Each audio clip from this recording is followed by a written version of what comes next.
I'm David Olusoga, and welcome to Journey Through Time, and the second of our 4 episodes on the life of Harriet Tubman and the story of the Underground Railroad, the system of routes and safe houses that allowed enslaved people to escape from slavery in the southern states to get to the north in the middle decades of the 19th century.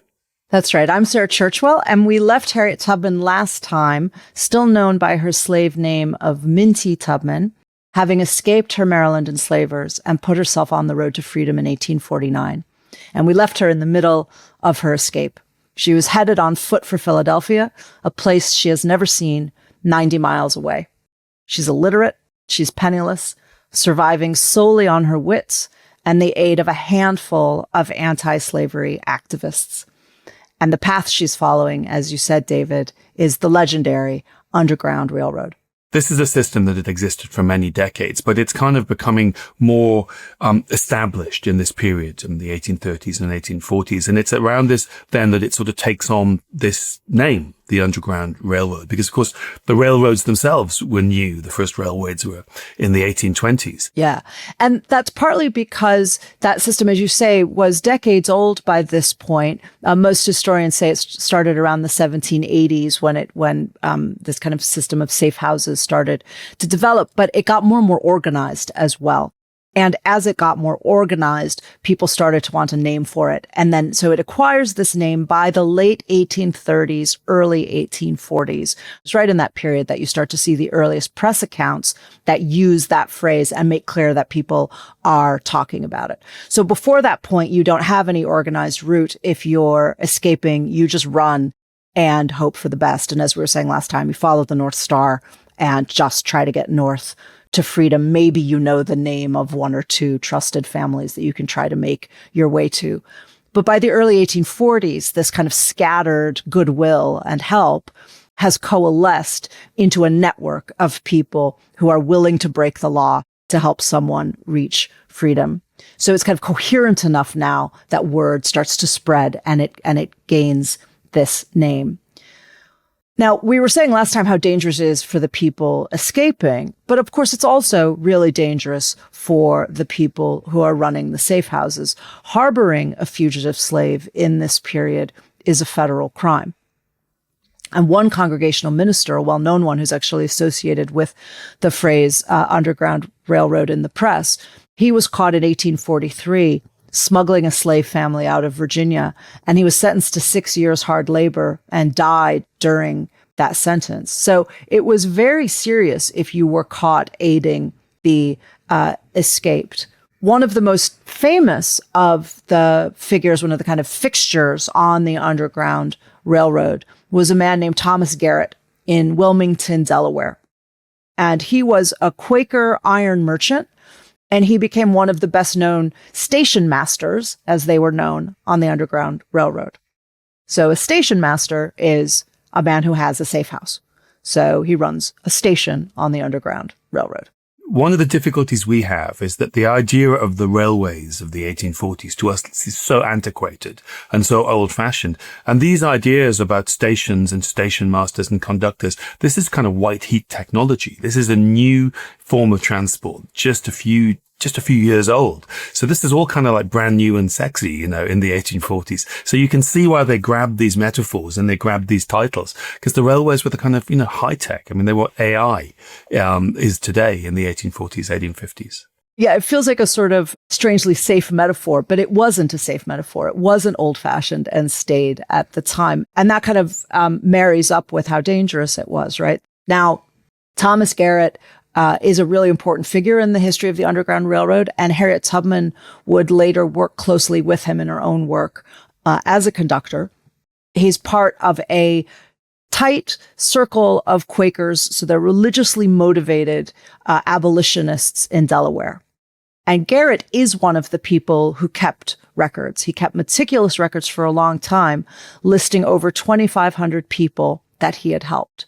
And there are a few such lists that historians are aware of that help us have a sense of the numbers that we're talking about, which is why we can have these kinds of estimates, and some of the information about how the system worked. But then many of these lists were eventually destroyed because they were simply too dangerous to keep. And so at various points, people would decide that they needed to destroy these records. We should probably say as well that we're talking about black people as well as white people. We're talking about free black people, but also white people who are abolitionists and anti-slavery campaigners, who are all involved together in this system and building it. Yeah, it's a mixed race resistance network, right? And so, so Thomas Garrett is a white Quaker in Delaware, and he turns his home into a safe house. And Wilmington is quite near the border with Pennsylvania. So Garrett is famously the kind of last stop on the Underground Railroad. If you've got that far, if you've got to Thomas Garrett's house, you're almost there. You can almost kind of, taste freedom. Yeah, you're almost there. But even though his home is safe, the town very much is not, because Delaware is still a slave state, which is why Garrett is running incredible risks in creating this safe house. There are still, even in Wilmington, on the edge of freedom, there are patrols, bounty hunters, the professional kidnappers on the roads that we've been talking about.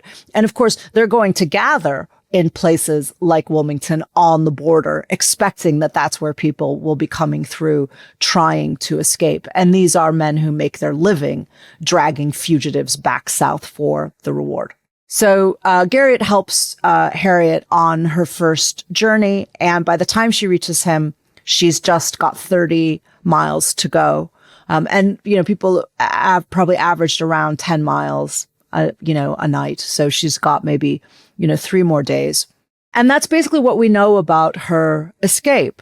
Other than that, we don't know very much for all the reasons that we've been saying, but we do have a sense of some of the ways in which people were traveling through the Underground Railroad. They also called them the Liberty Lines. So you're following the Liberty Line, and people travel on the Liberty Line however they can. So Harriet was hidden under vegetables. They might be put in disguises. A lot of them were hidden in coffins. That was a popular and, obvious method.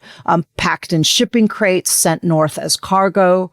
Some people would carry forged passes and just walk straight through towns claiming that they were free, gambling on, their sheer nerve or just luck.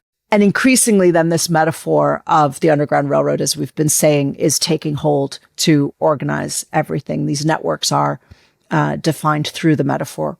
So you've got conductors that guide people. You've got agents who are helping to coordinate the system.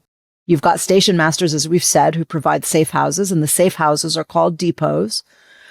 There are philanthropists who support abolition, and they're called stockholders. As if it's a company. Yeah, as if it's a company. So all of these are code words, of course, right? So that you sound like you're just talking about a railroad if you're in correspondence.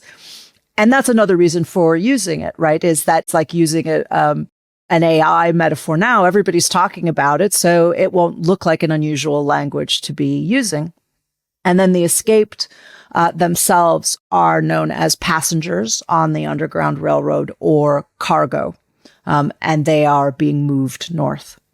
Over time, the system, as we've said, is becoming more organized by the point it even is called the Underground Railroad, and it will continue to get more elaborate over the next couple of decades with these codes that we've been talking about, passwords, call signs, cover stories, and increasingly the safe houses also become more elaborate. Not all of them, of course, but some of them are. So people start to build trap doors and secret closets and crawl spaces, false walls, all of the kinds of architecture and infrastructure of hiding people who are being sought by the authorities. I mean, this kind of takes us back, Sarah, to the conversation we were having in our episodes about the recusant Catholics of the 17th century, the families from whom the gunpowder plotters came. This is like priest holes, but this is the 1840s, 1850s, people creating secret cellars in their houses, secret voids within their walls to hide not priests so they can conduct Catholic services, but enslaved people desperately trying to escape the South and get to the North. It's the same kind of thing. Yeah. And, some of these structures, as with priest holes, some of them still exist. So there are still hidden tunnels in certain places in the U.S. where you can see these tunnels that ran from a safe house to another safe house. But of course, the other analogy that will instantly leap to listeners' mind is hiding Jewish people from the Nazis, right? So this is also Anne Frank hiding in an attic. I mean, it reminds me of a very similar system that emerged in occupied Europe in the Second World War, the system by which Allied airmen who'd been shot down over occupied territory were kind of smuggled to the coast or smuggled to the Swiss border. It's a very similar system of safe houses and traveling by night and secret connections and cells. But this is a century earlier. Yeah. But by the time Harriet Tubman escapes in the 1840s, not all of this system is in place, but most of it is. So the process is in place, not necessarily all of the elaborate bells and whistles, but the way that it works is much more organized and coherent. So Harriet was probably sheltered in around half a dozen homes during her journey. Again, we can't know for sure. And it would take roughly 2 to 3 weeks to reach Philadelphia this way. She walks almost every step of it except for that wagon ride at the beginning, and somehow she makes it through, reaches Philadelphia unharmed, and has reached freedom. She later said that when she crossed the line into freedom, she looked at her own hands to see if she was the same person. That sense of transformation was really profound for enslaved people, to suddenly feel that you had a different relationship to your own personhood, to the extent that you might even feel like a different person. It was often described as a form of rebirth. I mean, Harriet, as we were saying earlier in the previous episode, she has written a biography, and these, what are often called slave narratives, they often have those descriptions of those moments of crossing a border from north to south or crossing the border into British Canada. And that sort of sense of being, just by crossing a line on a map, becoming a different person, becoming a free person for the first time in your life. You know, again, the great fictional account of this is, of course, Uncle Tom's Cabin, which again has this, I mean, incredibly elaborate and somewhat saccharine, very Victorian description of crossing the river into Canada. But that was taken from these sorts of accounts that people like Harriet describe of what it meant really, emotionally to cross that line between North and South, slavery and freedom. That sense of rebirth for a lot of enslaved people inspired them to rename themselves, to actually claim that new identity. And of course, what that also means is rejecting the old identity, which is the name that the enslaver, imposed upon you. Famously, Frederick Douglass renames himself. Many other escaped enslaved people did as well. And it was a way, of course, of also being safer, of trying to burn the records, as it were, by no longer going by the name. You could deny, if you're challenged, that you have any connection to a name that will be in the newspapers of an escaped slave. Your real name, or the name you were given by your enslaver, is the name that the slave catchers have. And for Harriet Tubman, what she does is she takes her mother's name, Harriet, and keeps the name of the man that she married, because she's known still as Minty Ross, because her marriage is not recognized by the legal system of slavery. And so she claims her own identity and has done so as one of the very few women to escape by herself and to find freedom. So she's taken her husband's name, but he's not with her. He's still in Maryland. Yeah, he's decided to stay behind. Now, it's not entirely clear why that is, but remember, he's free. And so from his point of view, he's got this community, he's got, his work. This is where he's grown up. He's presumably got his own family as well. And so for whatever reason, he decides that he's not going to undertake this incredibly dangerous journey with Harriet, and she leaves him behind. She's now in the free state of Pennsylvania, but she is penniless. She has nothing. So she goes to work. She's able to find domestic service, almost certainly with support from people on the Underground Railroad. So they didn't just bring you to freedom and then abandon you. They would try to connect you with somebody who would help you out, who would give you work, find you a place to stay, and living within the city's free Black community. And every city in the North had these communities, the small but, determined world of people like her, including fugitives who've made it north and are now continuing to help others like them who are on the run.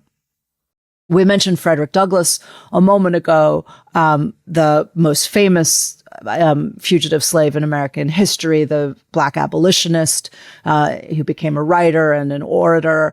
And he was one of the most famous of the people who had escaped and then also turned their home into safe houses for those who escaped after them. So to help on the Underground Railroad. But he wasn't the only one. There are dozens more who quietly open their homes, feed people, hide them, move them along, help out. Some formerly enslaved, others who were born free. And those include William Still in Philadelphia, who was a Black abolitionist who helped at least 800 people reach freedom and was another really important conductor on the Underground Railroad. Almost certainly helped Harriet when she got to Philadelphia and would, in fact, finance many of her future expeditions. And when William Still died, the New York Times called him the father of the Underground Railroad. So he was really associated with it as well. But all of these people, Frederick Douglass, William Still, whether free or formerly enslaved, these are people, all of whom are running safe houses, but they are not working as conductors themselves. They are not risking recapture or re-enslavement by returning south to help others. It's just too dangerous. So they run the safe houses, they give false papers, they give food, they give the next name on the list. But Harriet Tubman is going to make a different choice. All of those involved in the Underground Railway, the enslaved people themselves, of course, escaping from slavery, being hunted down by slave catchers, and the people who help them are at risk. And they're at risk because of the laws about fugitive states. And those laws were about to tighten enormously in the year 1850. We'll take a break there and then come back and discover how the Fugitive Slave Law of 1850 made the situation even more dangerous.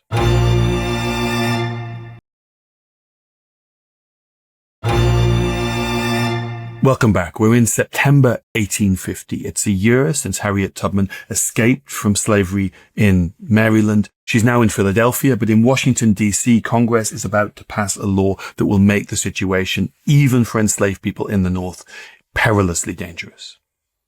Yeah, so in September 1850, Congress passes the Fugitive Slave Act, and it really changes everything. Many people would argue that that is the law that sets the United States onto the road to civil war, and that it really becomes inevitable from this moment, because it's a federal law that turns the entire country into slave-catching territory, even if you're not a slave state yourself. So if you have abolished slavery within your state borders and you are a free state, the Fugitive Slave Law says that any enslaver or their representative, so a bounty hunter from a southern state, can travel north to a free state, and there they have the legal right to capture free Black people who have fled north to freedom and re-enslave them.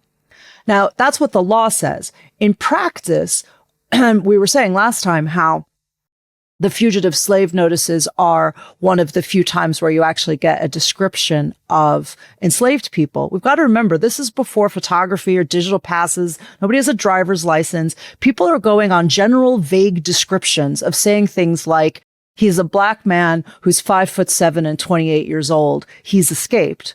So guess what that means when somebody has permission to go into another state and see that a 5'7", 28-year-old Black man, say, well, that's what it says on the piece of paper. And so they kidnap you and say they're bringing you back to slavery, even if you were yourself freed and not a fugitive slave.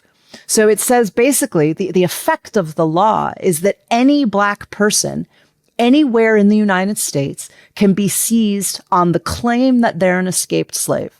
No jury, no testimony, no proof required. And it brings the violence that the states that had abolished slavery had been trying to escape from. It brings all the horror of slavery into those free states. It shows that just being in a country in which some states have slavery will not insulate you from the horrors of this system. And that is ultimately why Abraham Lincoln says that the United States cannot survive as a country half free and half slave, because it doesn't work. What the Fugitive Slave Law does is bring matters to a head, partly also because it put a thumb on the scale in all kinds of ways. And one of them was that it said that federal commissioners would be paid more if they ruled someone a fugitive than if they said that they were free and let them go. So the law incentivizes kidnapping. It says you'll make more money if you are the magistrate deciding whether somebody is actually an escaped slave or not, if you decide that they are an escaped slave. And this system is just flooded with cash. I mean, the role of a slave catcher. I mean, this is a system of bounty hunters. There is real money to be made through this system. And the fugitive slave law makes it incredibly profitable. And it also makes the penalties for helping runaways even more severe. We talked last time about the fact that they were already severe, and then it makes them even worse. 6 months in jail minimum and $1,000 fine, which is a lot of money in the 1850s. And it means for those thousands of formerly enslaved people who had traveled on the Underground Railway to get to freedom, who crossed the line from south to north, thinking themselves reborn as free people, it suddenly puts them back in terrible, terrible jeopardy. So you think you've found safety. You've taken all of this risk and you've done it. And then they announce that you can still be recaptured and sent back into slavery. And because federal marshals are deputized, basically, so it's not just local police who are enforcing this law, but federal marshals can be sent across state lines into different states to enforce this law. Free states like Pennsylvania, Massachusetts, they suddenly start to feel occupied, like they're being occupied by federal forces. And they are watching as free Black residents, as their neighbors, are being kidnapped and sold south. Bounty hunters in the streets, kidnapping people at will, disappearing them, and taking them off, even though they are part of your community. They've been living there for years, and you know that they should be free under the laws of your state. The other thing we need to remember is that free Black people who had never been enslaved got caught up in this system because a bounty hunter or a slave catcher thought they could just make a profit from abducting them and selling them, taking them south and selling them into slavery. The most famous is Solomon Northrop, who wrote his memoir, 12 Years a Slave, that became a film a decade ago. He was abducted from Washington, D.C., having never been enslaved, and sent to the south, I think sent to Louisiana, for 12 years working on plantations. His is a remarkable story. It's really worth seeing the film or reading, particularly reading his narrative if you haven't, because he then does manage to regain his freedom. He is, you say, the most famous, but one among many, in fact, of these people who were free and simply because they resembled or even didn't resemble, because the bounty hunter could just have a pretext and just grab them, and they were incentivized and empowered to do so. So overnight, the people who were in these northern cities, Black people in these northern cities, are suddenly profoundly unsafe. And so, unsurprisingly, thousands of them start heading further north to the Canadian border, because at this point, there is nowhere safe in the U.S., and the only safe place is Canada, which has abolished slavery, because Canada is still part of the British Empire. What all of this means, all of the consequences of the Fugitive Slave Law of 1850, means that what Harriet Tubman is about to do is almost unthinkably dangerous. Because less than a year after she escapes and makes her way to freedom in Pennsylvania, word gets to her that one of her family members, still enslaved back in Maryland, is about to be auctioned. It's December 1850, a few months after the passage of the Fugitive Slave Law, and it is her adult niece, the daughter, in fact, of one of the sisters who'd been sold south, who we talked about last time. And this niece has 2 small children herself, and she's married to a free Black man. And her husband is desperate to get his family out because they're about to be sold down the river. And he gets word to Harriet in Philadelphia because she's the person in freedom that they know who might be able to help them. Now, instead of just activating the Underground Railroad, sending word herself, figuring out how people along the stations can help get her family out, Harriet makes this really extraordinary decision. She decides she's going to go back herself, not just to help, get word where it needs to be, but literally to lead her family out. This is a time when most fugitive slaves won't even risk writing letters back to their enslaved relatives, because that's how risky it is that you might be traced and recaptured. And Harriet Tubman decides to go back into slave territory in person. So at a time when most formerly enslaved people who'd escaped from slavery are heading north to the Canadian border to finally be free from the American slave system, from the fugitive slave law, she goes in the opposite direction. She goes back to the heart of the slave system, back to the South. All the way back. Now, she doesn't go all the way to the exact town that she had fled, because that really would be reckless, where she was well known and she'd only escaped a couple of years ago. And although, it's important to say she's incredibly courageous, but one of the things that's so admirable about her story is that she's also never rash. She doesn't do anything reckless or foolhardy. What she does is she goes as far as the next county over. So she's right there waiting for them, and she sends coded messages through family contacts. Usually they would use biblical messages, actually. So they would send messages that had kind of plausible deniability. So if the letter is found, you can say, I don't have a cousin, Moses. I don't know who they're talking about, but it says Moses is coming. And so you work out that something is being planned for you. And the brother-in-law works it out, and he helps smuggle his wife and children by boat across the Chesapeake Bay to where Harriet is waiting. And then she takes them with her, using her new contacts, retracing a version of the route, probably not the identical route because that wouldn't have been safe, but retracing a version of the route that she took, likely through the same chain of helpers, and brings them safely to Philadelphia. So she has now twice escaped from slavery, her own enslavement the first time, her family members the second time. She's already incredibly fortunate. And as you're saying, really brave. But she is not going to stop there. This is just the first of what will end up being hundreds of people that she rescues. In the spring of 1851, so just 6 months later, she goes back again.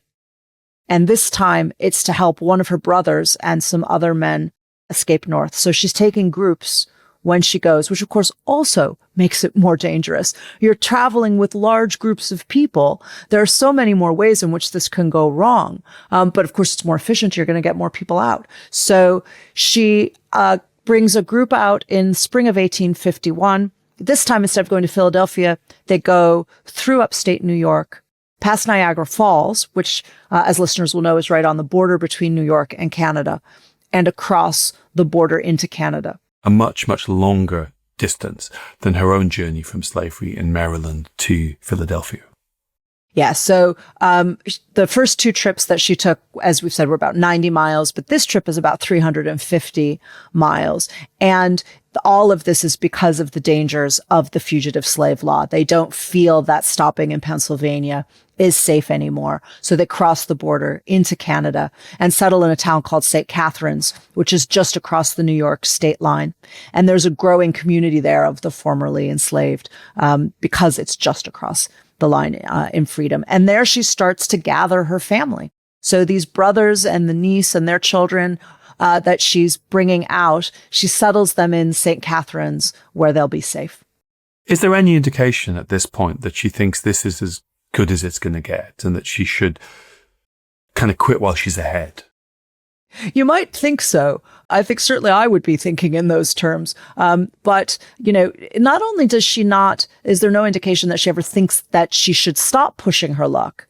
There's no indication that she thinks that she is pushing her luck. And this actually goes back to the head injury that we were talking about and the sense that God was speaking to her in visions. What happens is that she very quickly and increasingly develops a sense of a divine mission, that God is looking after her and God wants her to do this. And therefore, she's not taking any risks. She's not pushing her luck because God has told her to do it and God is going to make sure that she's safe. And that is what gives her the incredible fearlessness that totally characterizes her story, but that also the people who knew her often commented on. I mean, it was her kind of outstanding characteristic that she was just fearless. And she said it was because God was talking to her and he was looking after her. So she knew she was okay. She had God. And so she decides in the autumn of 1851, so a year after her first mission to help people, she makes a third trip back to Maryland. Now, it's important to say at this point, she's not yet working as a conductor for the Underground Railroad.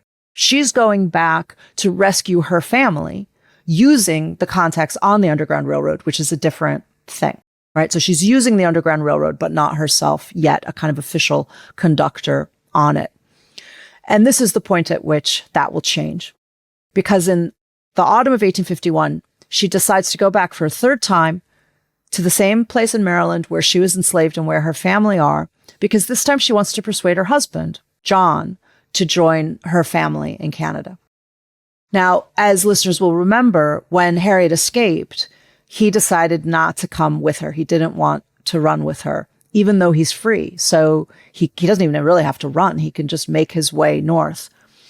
At this point, it's only been 2 years, but she's forged a whole new life, around her own freedom, and she's bringing her family to this community in Canada, and she wants her husband with her.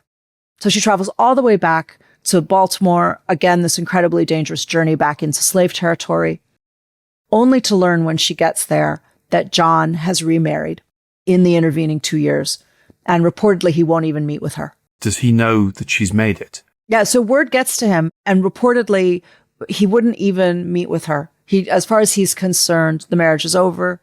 He's remarried. He's moved on. She left. Story's over. Now, according to her biographers and to her own accounts, of those who knew her at the time, because remember, there's an extended, kind of family network and community around her at this point, she took it really hard. She is devastated. She's come all this way back to get him, and he won't leave with her, and he's dumped her. I mean, he's summarily rejected her. And then at that, incredibly low point, she makes this extremely characteristic decision. It seems so like her that if he doesn't want to come north, there are plenty of others who do. And as we've said, she's still having these visions of God speaking to her. And she says at this point that God tells her what to do. And he says that she is there to lead others to freedom. And so she acts on it immediately. She doesn't go back. She doesn't regroup. She doesn't make a plan. She's still in Baltimore, having just had her husband dump her. And she decides that she's no longer going to just guide her own family to freedom, but she's going to join the Underground Railroad and become a conductor herself. So rather than just, go back empty-handed because the people that she wanted to take with her aren't going, she gathers a group of fugitives together then and there. A group of 11 in all, which is a very large group, a dangerously large group, including her brother and the woman he wants to marry. And she leads them north. And she takes them along the same trajectory, again, probably using not exactly the same route, but making her way up through New York into Canada. Historians think actually this might have been one of the trips where she did use Frederick Douglass's home in Rochester, New York, in upstate New York, because he later recalled that there was a time where he sheltered 11 fugitives during this period on their way to Canada. And that was exactly the number that she was bringing with her. And it was an unusually large number and a specific number. Regardless of whether she goes to Douglass's house or somewhere else, she gets those 11 fugitives to Canada. And from that point on, she's committed. She's going to keep going back again and again. And it's worth saying that she's one of thousands and thousands of people who uses the Underground Railway. She's one of many people who operate on the Underground Railway. But what she's doing is not what normally happens. She is the only formerly enslaved person known to have repeatedly returned to slave territory in order to lead others out. There may have been others, but no record of them has survived. She's the only one that we know for sure. So she's a woman who survives this miraculous personal escape from enslavement and then repeatedly puts herself back in danger, puts herself back at the risk of being recaptured, being sent straight back to the family in Maryland who still have legal ownership over her. She does that over and over and over again. For the next decade. So between 1850 and 1854, as she starts getting experience moving along the Underground Railroad. She completes multiple round trips in that period. By 1854, she's already made at least 5 trips, helping at least 30 people, maybe more, reach freedom in just those few years. We need to pause, I think, and underscore the point that it's not just how dangerous this is, but what an astonishing feat it is for this young woman. She's born into slavery. She's illiterate. She's broke. She's got a price on her head. Her intelligence and her courage are just phenomenal. She keeps managing to get these groups through this incredibly dangerous route and up to freedom over and over again. And we said in the beginning that, that the Underground Railroad works basically like an intelligence operation. And that's basically what she's running. She's a spy master in all but name, running the small, disciplined, route. By the time slavery is abolished, Harriet Tubman will have personally led at least 13 expeditions and herself guided over 300 enslaved people north out of slavery. And this involves not just the risks we're talking about, not just this incredible courage. It involves kind of, mental gymnastics. A lot of this has got to be memorized. I mean, there are guides and there are help and there are safe houses, but you need to know where to go. You need to understand the landscape. You need to recognize things you've seen before. It's an incredible thing to hold in your mind. And you've got to be able to improvise because none of this is going to go the way you think it's going to go. So constantly circumstances are going to be shifting. Danger's going to arise. Something's going to go wrong. Somebody's not going to be at the meeting point. Somebody's going to lose their nerve. Somebody's, risks betraying you. So you have to constantly adapt to circumstances and you have to be incredibly quick-witted to be able to keep outwitting the people with the guns who are out there to capture you. It's also kind of physically difficult to imagine because these are journeys that take weeks where you are, for the most part, outside. You might, if you're lucky, get a night in a basement or in a hidden cellar or in a barn on some hay. But you are outside. You're trying to get enough calories from what you can forage to survive, trying to get enough sleep when you have to sleep in the day to travel at night. If traveling at night with no form of light is incredibly difficult and incredibly dangerous. So intellectually and also physically, this is, a real nightmare. And to do it over and over again, to do this and be successful and think, I'm going to risk it again. To do that repeatedly, never mind to do it just once, it's quite an astonishing thing. And she's broke as well, right? So the people on the Underground Railroad are helping to support these expeditions, men like William Still, who we mentioned. But the fact of the matter is that often how they're helping her is by replacing her shoes because she's worn them out on these journeys and she can't afford. It says everything that she's literally wearing out the shoe leather because she's going on such long distances. And the people have to try to help her because what she's not doing is doing what's in her self-interest, which is to use all of these skills, all of this intelligence, all of this capability to be entrepreneurial. Now, we are going to see some of that later in life, but she's not just putting others ahead of herself. She is not acting in any way really in her self-interest. And the most astonishing thing of all, she never loses a passenger. Every single person that Harriet Tubman sets out to lead north arrives safely. And it's just incredible. And that is why they start calling Harriet Tubman Moses, because she's the prophet who leads her people from bondage to freedom. Later in life, Harriet doesn't write, but she dictates, it seems, an autobiography. And it's from that we finally learn, long after slavery had been abolished, how she actually did all of this, what her methods were, what the tricks of the trade were, how she survived so many trips and saved so many people. Let's get back to that in the next episode of Journey Through Time and the story of the Underground Railway and the remarkable Harriet Tubman. Join us then.